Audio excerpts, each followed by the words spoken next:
quiero hacer una cosa con vosotros. Me voy a hacer 1, 2, 3 y vamos a decir juntos a la Madrid. 1, 2, 3, a la Madrid!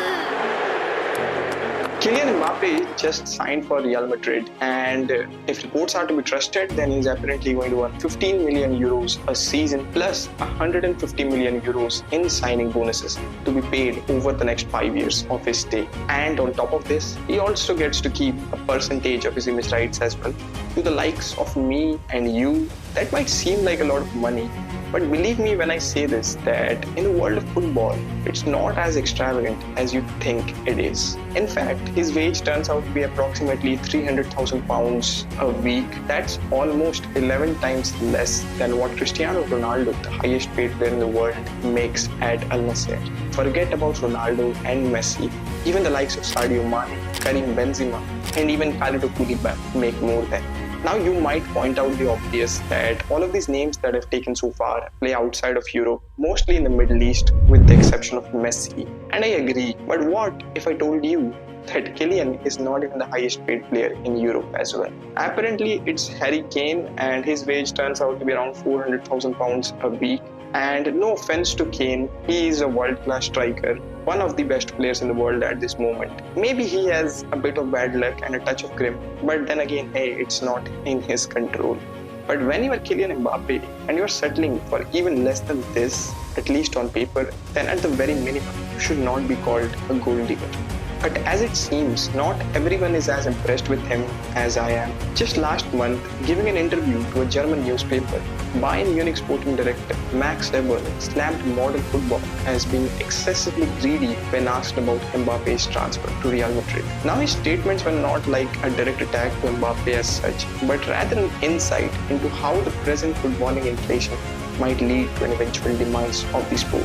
In his opinion, everyone, starting from the players to the players' families to the agents of the players, everyone is benefiting from the present footballing economy, but not just the clubs. The money is leaving the club cycle, and I know it might sound like a bit dystopian, but in his opinion, if millions are kept pouring into the bank account of the players, then there might come a time when there will be nothing left to do business with, and Saudi Arabia will come and take over. I would just like to take 10 seconds of your time to say that please subscribe to my channel. I'm trying to make quality content, but nobody's subscribing, and if you don't subscribe, then I won't be able to grow. Even if you don't like this particular video, please subscribe, because I'm constantly trying to improve my content, and I will bring better videos in the future.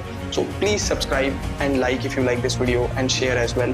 With this, we move on. Now that is obviously over exaggerated, no doubt about that, but his point about money leaving the club cycle and the clubs not benefiting as much as they used to do is something that I think has a lot of merit inside of it, because Florentino Perez was also one of the few who have reiterated this very same thing when the Super League was founded. But I still think it's a bit hypocritical from him when he literally signed a player for 100 million euros and paying him $500,000 in wage every week.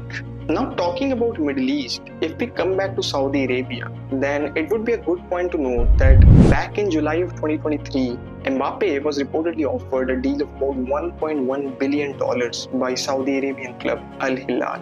This is the same club that tried to sign Lionel Messi, by the way. The $1.1 billion deal would have included a €300 million transfer fee to Mbappe's then club Paris Saint-Germain and a staggering €700 million just to Mbappe for a year's stay in Riyadh.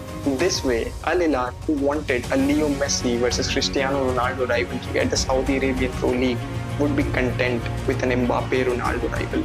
And with this offer, everybody seemed to benefit. Mbappe, the fans of Saudi Arabian Pro League, Saudi Arabia as a nation, except maybe Al Hilal, who seemed to have lost all sense of economic equilibrium at that point of time. But then again, who knew? Maybe that's just a pocket change for the sheikhs. A deal like that would have meant generational wealth, not just for you, but for your family for centuries to come. And when you reject such a deal, it's no more just about greed or about loyalty towards a particular club, but rather about passion for the game. Even if Kylian had accepted the contract, he would have returned to Europe after just a year's stay. As I'm making this video, this is aged just 25, with his prime very much still in his grasp. It would have not even put a dent in his form for playing just 12 months. But do you know what it would have impacted? It would have impacted his public image in the minds of the millions and billions of fans of the sport worldwide. Somehow or somewhere, it might just have diminished his charm. Apart from that, he would have also left the elite level of competitiveness that he would have found at Europe. For he knew one thing, that no player ever termed as a future GOAT left Europe while still